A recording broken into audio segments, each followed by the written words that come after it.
Hello and welcome to another episode of Laptop Retrospective, and today we are here to talk about the Unihertz Titan.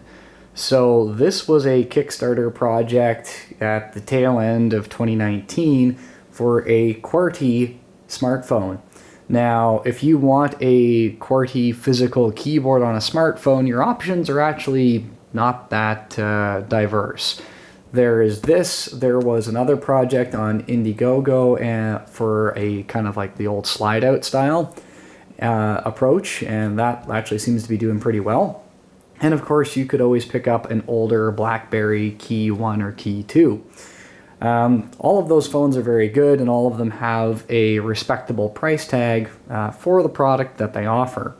The thing that interested me about this one is that it was actually relatively inexpensive. Normally I would give you the unboxing, cut the plastic and all that, but Customs has done that already for us. So I'm kind of sad. They had a real run over on this package. I had to tidy it up for filming. What exactly is the Titan? Well, it's big and it's huge and it's actually pretty darn durable, but let's talk about some specs first because people will care about the specs.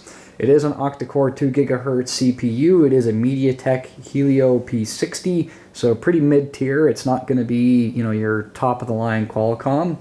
It is running 128 gigabytes of internal storage, 6 gigabytes of RAM, global LTE, dual SIM card or one SIM card and one micro SD card, and it pretty much has all the bells and whistles. Fingerprint reader, wireless charging, NFC, face unlock. Where things get a little crazy is it's got a 6,000 milliamp battery, which is double the average phone. It's got a 16 megapixel forward facing and 8 megapixel front facing camera, so not fantastic. It is running Android 9 Pie, and it is IP67, which is water and dust resistant. Let's just go ahead and get into the box. So it says that it's designed by Unihertz. They've done a few other Kickstarter projects. Obviously you can tell the money did not go into the packaging. It is pretty low-key. You've got your SIM card removal tool. Looks like they have included a screen protector, which is kind of a nice touch. And then of course the warranty information, which is 12-month part and replacement. And then you've got yourself a user guide, which talks about all the buttons and functions and neat stuff like that. And there's 3 or 4 pages of English, and then the rest of it is whatever. And here's the phone. So, like, this thing is huge. Like, absolutely massive. I had no idea.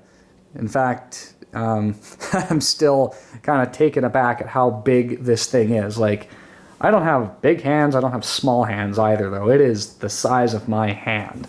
Like, if we take a look at my Galaxy S8, it's about just as tall, but I would say it's probably about 20% wider. It's beastly. Now, one thing I will say, like, this is a rock. I think that their idea of selling you a rugged phone, mission accomplished. So a couple of things that are worth pointing out. Front-facing camera, rear-facing camera, you do have a flash. These are all Torx screws, so theoretically you could actually take this apart, which is pretty neat. You do have the QWERTY keyboard, which is backlit, and it's also got touch sensitivity on here. Funny thing about this, they advertised at the beginning of the campaign that you could like swipe up using the keyboard, and then they had to stop talking about that.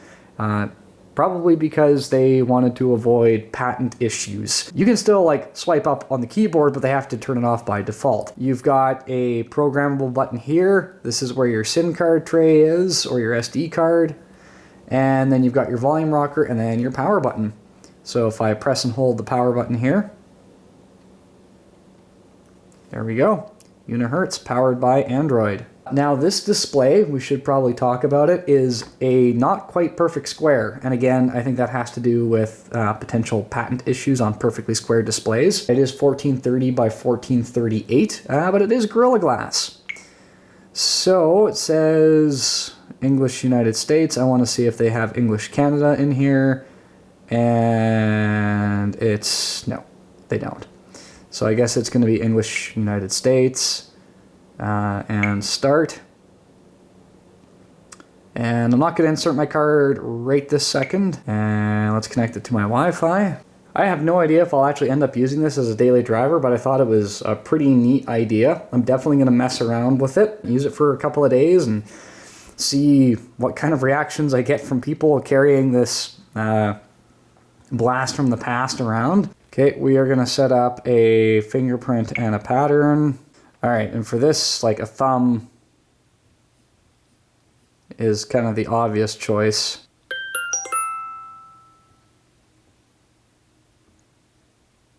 Okay, and we are in. There is a lot of stuff installed on here that's gonna get thrown off. Let's go ahead and remove this, because I think it's coloring the screen. Yeah, that would be coloring the screen rather badly.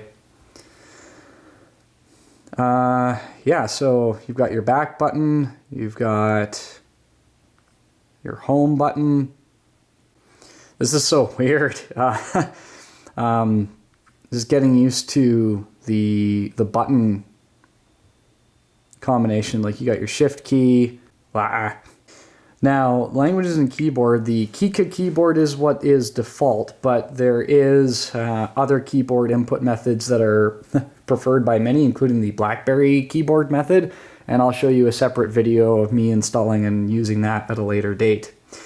At any rate, I'm going to go mess around with this, do some updates with it. And yeah, I wanted to let you know that I had this. If you got questions about it, then feel free to put them in the comment section down below, and I'll do my absolute best to answer them.